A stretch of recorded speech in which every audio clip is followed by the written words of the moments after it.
does one ever have to cut ties with beings or spirits? When the time is right, for sure. Mm-hmm.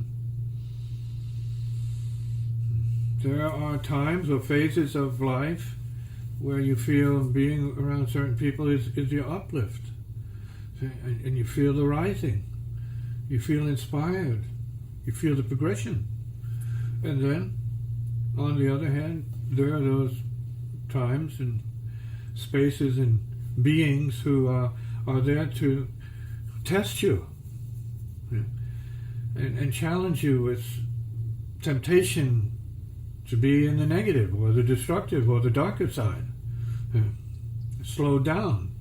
See, going downward is gravitational influences. And then you have the positive levitational influences. So that's going to be something which each person has to manage. And you have to know when it's time to let go, whether that's a great marriage, a great family. We can be called to higher purpose, regardless of what you're born into as your station or your purpose or your karmic condition, what your debt is. You can be called to higher purpose.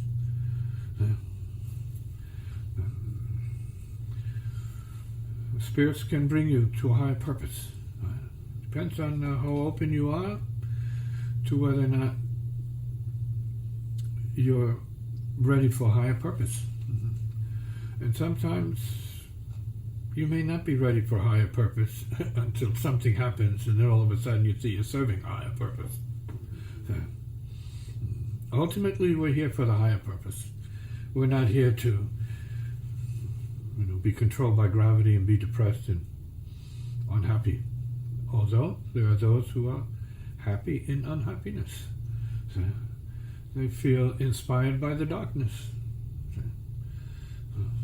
And because it's a step on the path. Everything then is a step on the path, and if you're progressing, then you treat it as such, and you get beyond it, whatever the phase is. Say, oh, I'm just doing this for now, and I see it, and I want to get out of this as soon as possible. Say, better left alone. Say, to do spirit's work, if you can get to that place. Not everybody's here for it. Everybody's busy being everybody else, and so that has its purpose and its, I guess you're going to say, consequences. Let go of what drags you down. It's, I guess you might say, a guideline. What holds you back and what keeps you in darkness, depressed, and suffering. That should be abandoned. So there are some things everybody has to renounce, whether you're in a spiritual work or not. You have to know what's right for you. So you have feelings that can, to a certain degree, influence you towards what is positive for oneself. A safe place, let's say. But you have to get beyond that too, if that's something you can be stuck in. Because we're not here to be just in a certain kind of goodness or badness necessarily. It has to be more along the lines ultimately in terms of what's true. So we're here to progress towards trueness.